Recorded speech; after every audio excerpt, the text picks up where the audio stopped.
maybe the biggest story ever tried to be told on screen, or at least one that's been difficult to tell. Dune, Denis Villeneuve, getting his shot to helm the most popular sci-fi book of all time.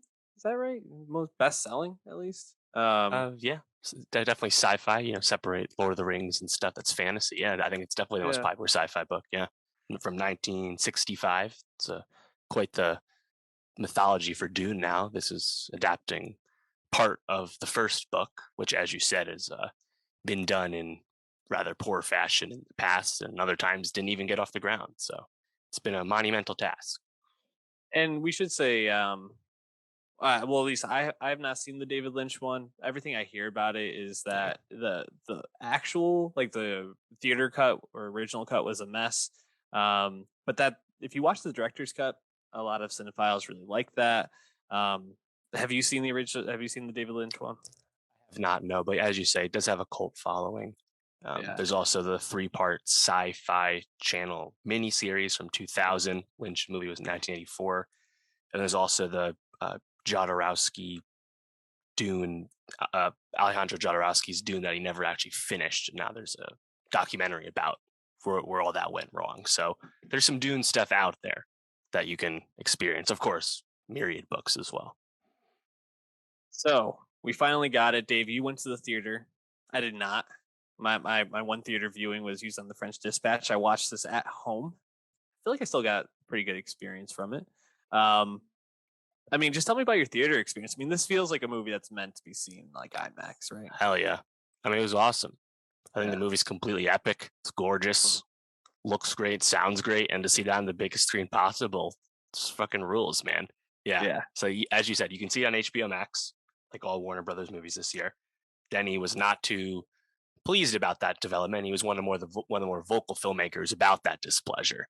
At the end of the day, he still got the check from WB and moved on like the rest of us. So yeah, obviously I would advise people to see it. It's had a okay box office to this point, which Made money. yeah, and I mean it's not going to make its money back. It probably never was going to make its money back because it's hard sci-fi, and hard sci-fi does not have a track record at the box office. People don't go to see stuff like that, and Dune is not exactly a like active IP for younger audiences. So it is what it is, and you'd have to imagine Warner Brothers knew that going in, and we hope we get the sequel. But yeah, Yeah. definitely worth seeing on the big screen. That's obvious. Yeah, 100%. Just at least that the reports I'm seeing is that it's grossed 223.2 million. Hmm. Production budget was only 165 mil, which that cannot be right because it's like incredibly. Right, pre-marketing that number, and yeah, it's Yeah, been out internationally for a month plus at this point. So right. yeah, it'll probably make like maybe 400 million total, 350, 400, which is not enough to get the money back as from the business side of things. But um, you know, maybe you can write it off. Oh, COVID got us. We would have made more money. So full steam ahead. One can hope. And I think it's also important that we kind of just state that this is Dune Part One. We do not know how many parts are coming. We assume there's probably two. I Yeah. I think there's got to be two. Maybe there's three.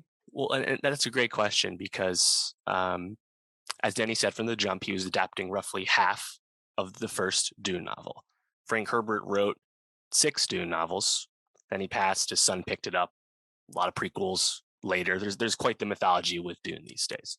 But I wonder if in some fantasy land where this was like a major franchise, would they actually want to try and make all six of those Dune novels or some of them? Like what would be that end game? Because this is very much half of one story, which technically is 1/6 of the entire story. So, Right. uh, I guess the real Dune heads, the real book heads would probably have a better opinion on that than me. Which I actually have Yeah. started Dune, the novel, and I like it so far. I haven't finished it. This movie actually made me want to finish the book even more now to see what happens. I'm trying to avoid spoilers for what maybe would happen in part two. So I mean, some places are saying, well, a sequel hasn't been greenlit. You don't get Zendaya and then have her show up really for like the last like 10 minutes of the movie if there's not going to be a second movie. So Right. the second movie is coming, and I have to almost guarantee it will probably be from Denis, and rightfully so, because this first one I thought ruled. I think you can see why this has been such a difficult text to um adapt, and to get people to buy into. There's a lot of like political stuff, there's a lot of like downloading of world and processes and just kind of stuff that's going on. Um and, and I gotta say, like, it almost feels like in at times like you're taking like the Phantom Menace and the stuff that happens in that, like the political stuff, and being like, yes, enjoy Star Wars. If that was the first Star Wars, I feel like a lot of people would have been like, this is some really heady shit. Um, and that's why, like, I think when you look at like the sci-fi things that really work, like the original Star Wars trilogy, it really is just like there's good guys and bad guys, and the good guys have to beat the bad guys. It's really simply like a really Yeah. simple premise. Dune is pulling in a lot of different aspects that make it just a really complex story to tell. So it's just not as straightforward, and I can understand that being a barrier to access for some people. Still, if you just want to like turn your brain off and just be like, wow, this is a really beautiful and overwhelming and simply just like jaw-dropping visual experience, you can just go and enjoy it for that. Yeah. Like, it's really that good. Yeah, and I was impressed with how coherent I think the storytelling really is, given the Yeah. reputation that everyone's knows. Um, at the end of the day, it's this Dune Part One is not really hard sci-fi all that much. Right. It's a pretty familiar type of narrative, and once the Harkonnen attack happens, it is an incredibly propulsive, thrilling Hmm. chase movie. And I feel Yeah. like that's really easy to grasp all that stuff, and I give the screenwriters and Denny a lot of credit because I think the world building is really smart, really tactful. They do exposition, I think, in a really nice way. The parts of Dune I have read, it was interesting to see what scenes they kept, what scenes they changed. I think the scenes they changed were done to better serve exposition from a filmmaking perspective. I really liked how the movie sets up. Now, I did have a bit of a knowledge going in of the Harkonnens and Hmm. House Atreides and all that, so I kind of had a little bit of the politics already down. But either way, I think it's quite coherent, and for all the talk of how Dune becomes this really big trip, I think they handle it really well in terms of how Paul starts having visions and he's like high off the spice and all that. And I I thought it really all made sense. And uh, at the end of the day, if you're not super invested in all that, it's still really thrilling and really epic. So Hmm. I think there's so much to like. Yeah. I agree. I really enjoyed it. There were multiple points where I found myself like literally saying out loud, like, holy shit, or like, wow, just because it's really visually stunning. But I agree. Like, once the Harkin attack, invasion, whatever you want to call it, happens, I really feel like the movie just is like running at 100 miles per hour up until the end, basically. I do think some of the stuff before that is a little bit slow at points. A lot of Paul just kind of like in his room learning about things, which I think is like important to kind of like lay that base for why he like knows so much and understands how things work. And I Yeah, think also to kind of like set that like stage of like an isolated, figure who, once he gets this chance to come out into the world, has all these things but doesn't really right. have a chance to prove himself Competent still. beforehand. Yeah. I think that really still works, and I think you can sit with it and enjoy it. But man, that invasion, the whole like crossing Yeah, of right. Oscar Isaac's Duke Yeah. Leto, was just like really, really impressive. And man, there's just so much to like dig into. I don't even know exactly where to Yeah. start. So one of the key changes they do is in the book, I was like chapter 4 or something. Mhm. You know the Harkonnens are playing this cross, but you also know that the doctor is the mole who's gonna do it. You know that as the reader, like right away. So I like that they actually kind of kept that unknown to the viewer until it happens. You're like, oh, who betrayed Atreides, who's going to get Duke Leto killed. Like, oh, it was the doc. It's because they had his wife, right? I like that change. I said you would meet your wife. Yeah. Damn. Who could have seen this coming? Yeah, that Baron, not a great guy. Yeah. Just in general, like speaking to the world building, I really love the world of Dune and how it's like combat. It's a big focus on melee, hand-to-hand combat, all of that. But technologically speaking, even though we have interstellar travel and spaceships and all that, there's no computers. It's much more mechanical and grounded. Like when Paul's learning things at home, it's on like a projector, right?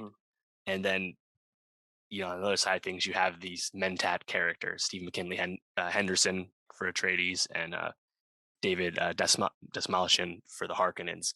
Human computers, right? Like they don't really explain it all that much, but there's like a ton of subtext there for use assumed down the line, but also just kind of like backstory of the Dune world that they don't explain too much because they just have to get a move on with the movie. But I think it's all done pretty well. But just like visually, like I think the technology, like the ships, obviously it's all CG, but the ships are so stunning, right? Yeah. All those scenes when they travel in space, incredible. And then it's just on location. They shot in a lot of places, but a lot of the Arrakis sets were in Jordan, and I think it looks incredible. The costume design of the suits that recycle your body's moisture and water looks really great on the desert dunes. Really brings me back to Star Wars shooting Tatooine in Tunisia, in North Africa. So I thought that was really cool. And it's also funny to kind of reflect on like similarities you see in Star Wars. I actually heard people mentioning Star Wars when I was leaving the theater, because if we recall, Frank Herbert's Dune came out before Star Wars, the first movie came out, and yet the Fremen of Arrakis have a lot in common with, say, the Tusken Raiders of Tatooine, right? In terms of these misunderstood people of the sand that are, in commune with nature and all that. Totally, man. Yeah, you mentioned like harkening back to scenes from other things. One of my favorite characters in this whole thing was Josh Brolin. And I don't know why. I just really loved his performance as like this like hardened like weapon. I guess he's a weapons master. Yes, Gurney Halleck. And the scene where him and Timothy Chalamet fight, I mean, that's straight Game of Thrones, Arya and Syrio, like 100%. Hell yeah. And it's really cool introduction, not only to Chalamet's fighting ability or Paul's fighting ability, and just kind of laying out like the danger there, but also you get to learn the shield, the body shield that they have. Oh yeah. Really cool. And then the next scene I really love with Brolin is when the Harkonnen invasion happens, and you just see him like leading the charge of like everybody from the barracks out as like everybody's like coming down from the ships. It's just such a cool shot, and like you feel like you're like going into battle. Just freaking awesome. And I mean, I assume Brolin's dead. I don't think we see him die on screen, do we? We don't. And I have chosen not to look this up because I feel like he might not be dead. So I want to find this out in the books. So yeah, I think he might come back in part 2, probably captured, you have to imagine. Yeah, although maybe they kill him. I don't know. It'll come up. They definitely, for a reason, did not make that show known. You. Yeah. Same with Steve McKinley Henderson. But I thought that was awesome. And then I also really loved everything with Oscar Isaac. I thought he was just super, like, we've seen him give some great performances recently. I think this is the best one we've seen. Him as Duke Atreides. Yeah, it's just like totally convincing. And then all the stuff with him when he gets double crossed, then he's sitting across from the Baron on that huge table, and just kind of like he's sitting there naked and just like incapacitated, just like, man, he just fucking kills it the whole time. Like, Oscar Isaac, good for you, man. You needed this. I mean, the perfect level of grace and gravitas and presence that you want from this father of Paul and head of this great house. Like, it's everything you want from that role. He's tremendous. I have to say, though, I was awfully impressed with Jason Momoa as Duncan, Idaho. Just fucking badass the whole time. He is amazing in this. Dude, he's so convincing, and like I just really like I was expecting him to kind of give the Momoa like, here's my like snarky line, like da, da. He Right. never really goes there, and like every scene with him, he kills it. Like Yeah. that my favorite scene, obviously, I think, is the one where he goes, locks the door, and is Right. fighting off the people coming to get Chalamet near the end. But And like I think everything, dramatically, it lands so much because you know he's gonna die because Paul already had the vision of this, yep. and you're just like, "Fuck no! I love this dude. Hmm. Please don't die." And when he gets back up, when he's like already mortally wounded, he just keeps fucking him up until they really finally get him. You know, so Hmm. good. But you know, it's a very similar performance to Aquaman, but because the writing is at a higher level, it's great. Like he basically, if he had done a my man to Paul when they meet after he lands the ship when they embrace, it would have Hmm. felt totally in character. You know, Yep. um, I literally love the moment when he's like realizing what's happened and they're fucked. And then he just like goes to the landing platform and like fucks up 5 dudes. And the other guy's like, all right, you know what? Take the ship. We also Yeah. don't want to die. I love Yeah. that.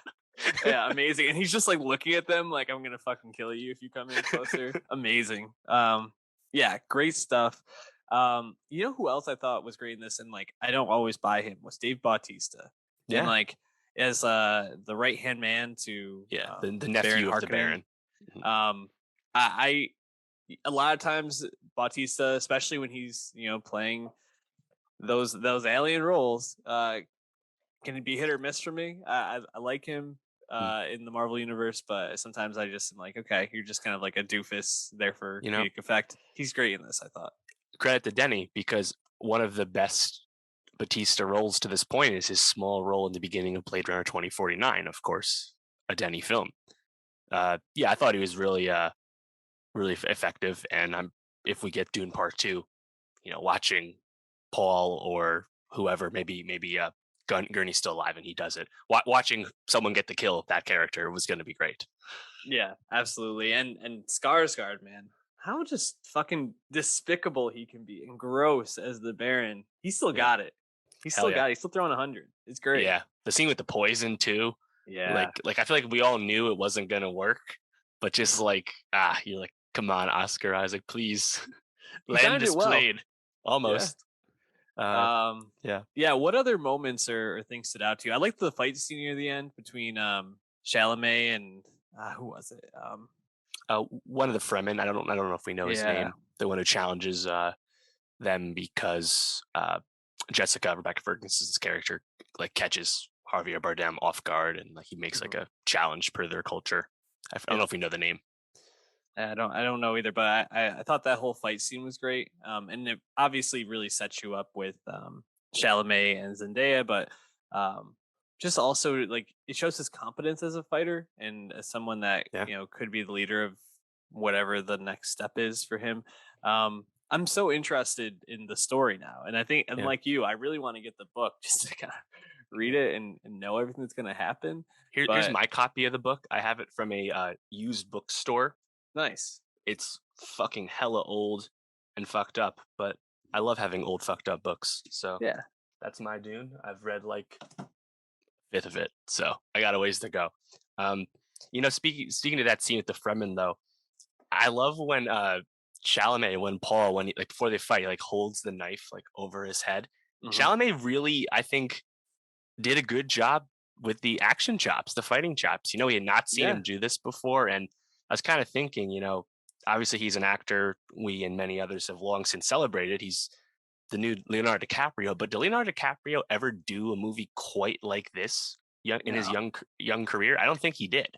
You know, even separate the IP of this, like the action chops and the genre chops that accompany Dune, I think is something a little unique to Chalamet. I'm so happy he was picked for this, Yeah. and yeah, I loved the line from Jason Momoa being his like best friend and saying, I see you got some more muscles there. He's like, really? He's like, no. I just thought that's a really funny line. Seeing them next to each other is just stark contrast. yeah, Wondering about Chalamet. We saw him in a Wes Anderson film and a Denny film. Uh, Two very different types of movies. Obviously, if you're listening to the pod all the way through, you're going to know that. Um, it, where does he like rank for you just in terms of like actors who can open a movie at this point? Like, is he up there? Like, who's above him? Well, put actors who can open a movie Leo. in quotes. No one really can do that Yeah, anymore. But I think Leo can. you sure, yeah, and Tom Cruise. But even then, it's like, is it Tom Cruise or is it just Mission Impossible that's doing that? Mission, It's tough to yeah. really say sometimes. Um, I mean, he's definitely up there in terms of investment from young performers. He has such an impressive CV so far. Like we all like Zendaya a lot. She's very Mhm. good. But apart from Euphoria and I guess Malcolm and Marie, it's a bit of a thin resume thus Mhm. far. She just hasn't done a lot yet. But like you look at what Timmy's done so far, obviously two big roles with Gerwig, and he has the Willy Wonka thing coming up though, which is kind of annoying because it's like that's just a waste of his time. Like aren't you rich enough by now? Can we move on past this? Because I want to see that Bob Dylan movie, man. You're I supposed to be know. young Bob Dylan. If you can pull that off, that'd be sick. Yeah, I mean, if he can sing like convincingly, I mean, Bob Yeah. Dylan is his own voice. It's very Right. weird, but yeah, I mean, that'd be really impressive. I'm just thinking. I mean, it's Leo. I'm trying to think who else I might put ahead of him. I don't really know. Like, I would like to say someone like, um, someone like Daniel Kaluuya, but obviously not. Like I No. think I think Kaluuya is on the same level of like actor chops, but not in Right. terms of stardom. I It's mean, we talked about this in our breakout about the Chris Wars, the Hollywood Chris's, and apart from their franchise work, it's not like Chris Pratt and Chris Hemsworth have exactly opened too many films. Like it's truly a difficult thing to do. And I wouldn't even say Timmy's necessarily opening up this movie either, because it's such a stacked cast after all. true. Um, but I really did like him in the movie, and even like before the Harkonnens invade, I thought the whole scene with him and actually like a lot of the characters when they go survey the spice collector, the big machine, right? And then you see the sandworm attack. I thought Yeah. that was really thrilling too. You know? I think all the sandworm stuff is just great, and it just Yeah. adds like tension and drama. It's really cool, and the CGI of it is unbelievable, dude. Oh Just yeah. like all the CGI in this is incredible, and like Yep. just the scale of it all is just really Right. really cool. And like I said about like the mechanical nature of so much technology, I love that the way they divert the worms is with this little probe they stick in the ground that just makes it pop on itself. It's like a little tiny thing. So smart though, Yeah. makes a lot of sense. Bardem in a bit of a thankless role, but really just always like seeing him show up.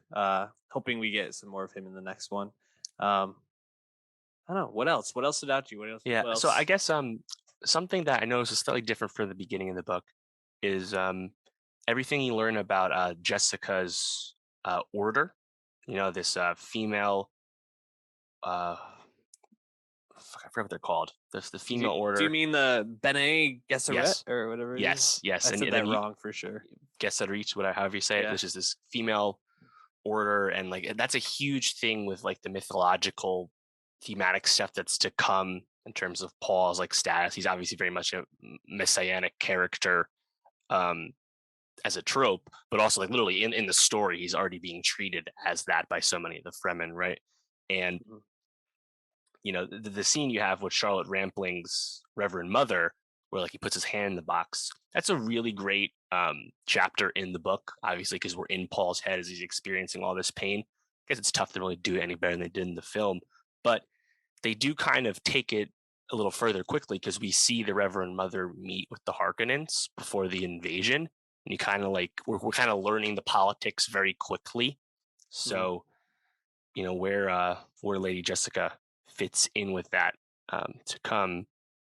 Uh, Obviously, I'm intrigued about that. I wonder how effective that side of things is to everybody who's seen this movie. But I also love Rebecca Ferguson. She has action Yeah. chops, as we've seen from Mission Impossible 5. So, uh, yeah, I thought it was still really great. I think one thing we just have to like reiterate, Hans Zimmer absolutely snapped in this movie. Just like his score is so overwhelming and I think fits the movie so perfectly. I was trying to think when's the last time he did a score that I really was like blown away by because he does a lot of them. Right. But Hmm. I guess probably Blade Runner 2049 or Dunkirk stand out as like Yeah, that's good. a couple years back. Yeah, he did a lot of the DC scores of late. I don't know if any of them like were amazing. The Wonder Woman one is memorable because it's so different. True. No, no, Yes. no, dun, dun, dun. Yeah, I some of the guess. stuff with Nolan obviously Yeah, always stands that's out. what I was gonna say. Yeah. Interstellar had a really good one. Inceptions is unbelievable. So yeah, he's great. He's probably one of three that are just like unbelievable score talents at this Yeah. point. So Warner Brothers feels like they have him on retainer at this point. It's yeah, like, hey, we got a big movie coming out, Hans. You want to do this one? And he's like, okay, yeah, sure. why not? We're gonna hear him in Top Gun Maverick. And did the Survivor Barry Levinson movie. Yeah. Yeah. So Dune, go see it in theaters if you can. If not, just buy a really big TV and a really good sound system and watch it at home. But Dave, Please watch it in some manner. One or the other will do. Just WB needs the data, and WB and Legendary, who co-financed it, they need the data that people want to see these movies. Yeah, absolutely.